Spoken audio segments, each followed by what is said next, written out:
Bonjour, je m'appelle Amanda. Avant que je vous raconte ma folle histoire, aimez et abonnez-vous. J'avais 5 ans quand j'ai réalisé que mes parents étaient célèbres. Mais pour de mauvaises raisons. Ils étaient de riches avocats, connus pour défendre les méchants. Les gens du quartier nous détestaient et laissaient des notes horribles, lançant des boules puantes ou saccageaient notre allée presque tous les jours.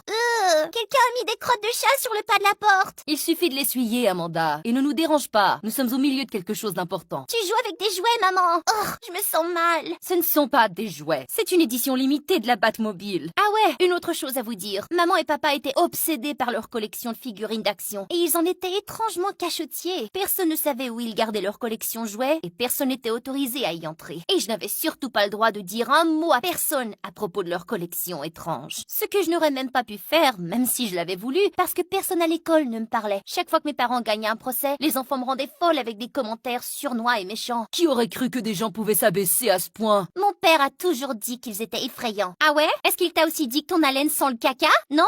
Alors pas aussi honnête que tu le penses, parce que tu pues. Je détestais cela, mais je n'allais pas les laisser me démolir. Et j'ai donc mis toute mon énergie à perfectionner mon art. En 11e année, je pouvais dessiner un portrait en moins de 2 minutes. Lorsque j'ai gagné le concours d'art junior, j'ai supplié ma mère de m'emmener dans un restaurant de dessert raffiné. Mais au bout de 5 minutes, elle a commencé à s'agiter. Oh mon Dieu, j'ai donné naissance à un paresseux. Pourrais-tu te dépêcher? Bon sang, maman, mais qu'est-ce qui presse comme ça? Oh, il y a une vente aux enchères en ligne pour une figurine rare d'Iron Man que je ne peux pas manquer. Alors mange plus vite. J'ai essayé, mais maman n'arrêtait pas de jeter un coup d'œil à son téléphone et ça m'angoissait. Au bout d'un moment, elle m'a dit de prendre le bus et elle m'a laissé là. Au moins, je pouvais manger en paix maintenant. Juste au moment où je partais, j'ai vu une fille de mon âge qui regardait fixement la nourriture exposée dans le magasin. Salut, tu veux quelque chose? Je peux... Laisse-moi tranquille, j'ai pas besoin de ta charité. La fille m'a poussée et je suis tombée sur les fesses. La pire des célébrations. Le lendemain en classe, le professeur est entré avec quelqu'un. C'était la fille de la boutique de dessert. Elle s'appelait Sophie et portait les vêtements d'hier. Elle s'est mise à côté de moi, mais je n'ai pas dit un mot. Elle avait l'odeur d'un vieux cendrier. Ah, ça craint. Mais plus tard, à la cafétéria, elle s'est approchée de moi avec le visage sévère. Pourquoi est-ce que tu me fixes? Et qu'est-ce que tu fais? Oh mon Dieu, est-ce que c'est moi?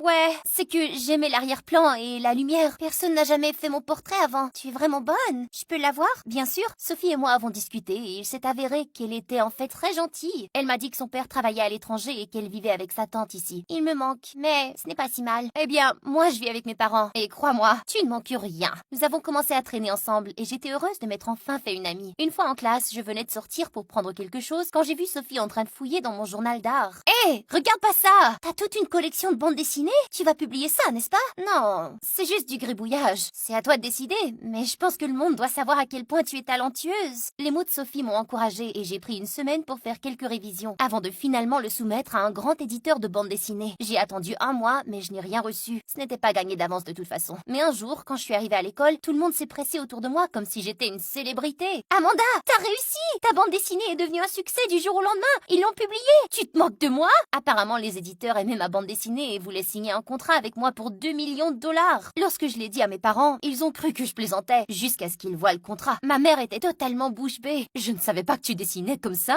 Tu le saurais si tu n'étais pas si occupée avec tes jouets. Après cela, mes parents ont commencé à m'accorder beaucoup plus d'attention. Ils m'ont offert un nouveau kit de croquis et passé des heures à discuter de mes idées, qui étaient pour la plupart inutiles. Tu devrais créer ton propre super-héros qui peut faire pleuvoir des grenouilles du ciel. Oh oui, imagine avoir une figurine comme celle-là. Ça serait tellement cool. Ouais, non merci. Je vais trouver quelque chose. Mais en réalité, j'avais du mal à trouver des idées. Avec les éditeurs sur le dos qui me demandaient un nouveau manuscrit, la pression commençait à monter. Puis un jour, j'ai invité Sophie à venir m'aider. Nous avons réfléchi pendant des heures, mais mon esprit était totalement vide. Je n'avais pas d'idée. Je suis fatiguée et affamée. Reste ici, je vais t'apporter de quoi grignoter. Je me suis précipitée en bas, mais quand je suis revenue, Sophie n'était plus là. J'ai continué à la chercher jusqu'à ce que je la voie dans la chambre secrète de papa et maman. Wow, je savais pas que t'aimais autant les super-héros, Amanda. Ouais, c'est pour l'inspiration. Viens, on va regarder aimer ça. Peut-être que ça nous aidera à trouver des idées. Mais au moment où nous sommes retournés, le bras de Sophie a heurté une des figurines et elle s'est écrasée bruyamment. Dans les secondes qui ont suivi, j'ai entendu ma mère se précipiter en criant. Qu'est-ce que tu as fait? Est-ce que tu sais ce que ça vaut? Je suis désolée, je l'ai pas fait par exprès. Tu es désolée? Qui va payer pour ça? Ton père? Sophie est devenue rouge avant de fondre en larmes. Puis elle est partie. Tu ne peux pas crier comme ça sur mon amie, maman. Ton amie vient de gâcher quelque chose de précieux. C'est fini. Tu n'amèneras plus d'amis à la maison. Elle est littéralement la seule personne qui me parle. Mon Dieu,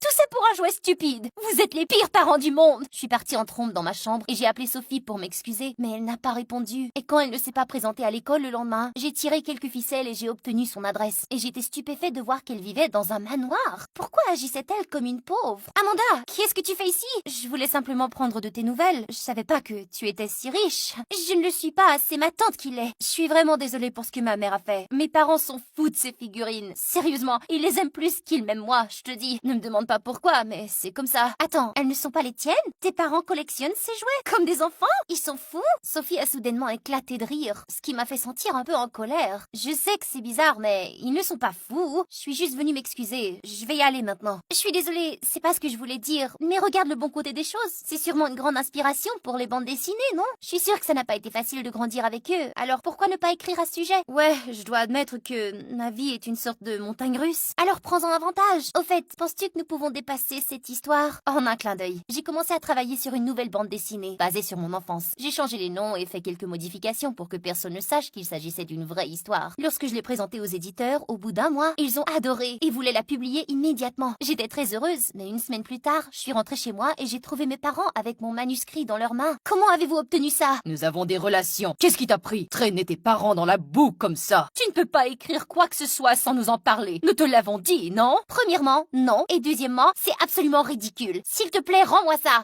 Oh non. Tu parles de ton enfance avec tes parents bizarroïdes et obsédés par leurs jouets. Tu ne peux pas publier ça. Compris? Non, pas compris. Et je ne comprends pas non plus pourquoi vous négligez votre propre enfant pour ces jouets stupides. Et aussi, pourquoi vous n'arrêtez pas de vous battre et défendre des criminels? Parce qu'ils paient beaucoup d'argent, d'accord? Ainsi nous pouvons te nourrir et t'offrir les meilleures fournitures artistiques et scolaires. Je me fiche de votre argent. Je peux m'en faire moi-même. Maintenant, s'il vous plaît, rendez-moi mes bandes dessinées. Mais ils ont simplement fait demi-tour et sont partis avec le manuscrit. J'ai passé des jours à le chercher partout, sauf dans la pièce secrète. Après que Sophie ait cassé une de leurs pièces, ils avaient changé les serrures, malheureusement. J'étais en train de réfléchir à la façon d'y entrer lorsque le lendemain, à l'école, Sophie est arrivée en courant, paniquée. Oh bon sang, Amanda, il faut que tu vois ça. Elle m'a montré les informations sur un gang que la police poursuivait et qui faisait passer en contrebande des substances illégales d'une valeur de plusieurs millions en figurines d'action. J'étais bouche bée. Est-ce que tu penses que tes parents pourraient être impliqués? Je ne sais pas.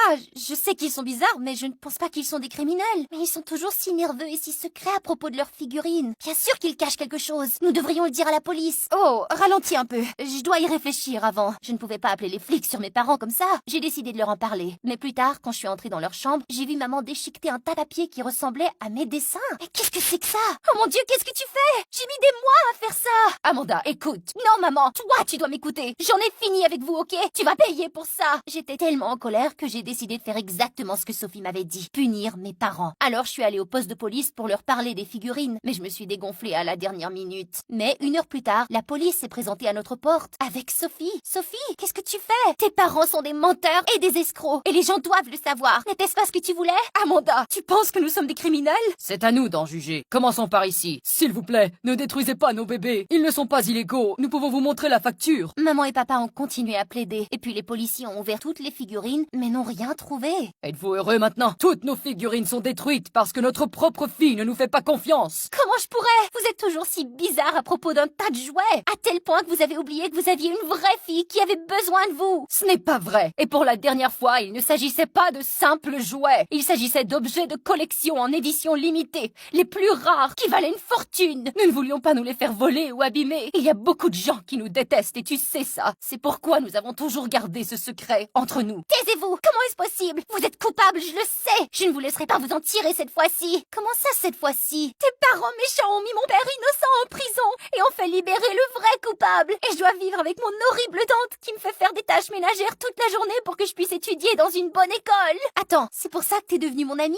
Parce que tu voulais te venger contre mes parents? Eh bien, oui, mais j'ai vu à quel point tu étais différente et ta famille, ça n'a pas d'importance. Tu m'as quand même menti! Et maman, papa, c'est vrai? Avez-vous vraiment mis son père en prison? Nous ne savons pas qui est son père. Nous nous occupons tellement d'affaires. Mettre les gens en prison, c'est ce que nous faisons. Vous êtes tellement sans cœur. Vous n'êtes peut-être pas des criminels, mais vous avez commis de graves erreurs. Vous m'avez ignoré toute ma vie et vous ne vous êtes jamais soucié de l'impact de votre travail ou de vos loisirs sur moi. Vous avez même détruit ma bande dessinée sur laquelle j'avais travaillé si dur. Ta bande dessinée se trouve dans mon bureau. Ce que tu as vu ce jour-là, ce sont des dessins inutiles que j'ai trouvés dans mon tiroir. J'ai essayé de te le dire, mais tu étais si mélodramatique, comme toujours. Je vais te rendre ta bande dessinée stupide. Ça n'arrangera rien. Vous savez quoi? J'en ai fini avec vous. Tout le monde. Amanda, arrête. C'est pas la peine. Après ce jour, j'ai ignoré Sophie et j'ai cessé de parler à mes parents. Ils ont peut-être commencé à se sentir un peu mal, car ils ont essayé de se racheter en aidant le père de Sophie à sortir de prison. J'étais contente contente pour elle, mais je n'étais pas encore prête à pardonner.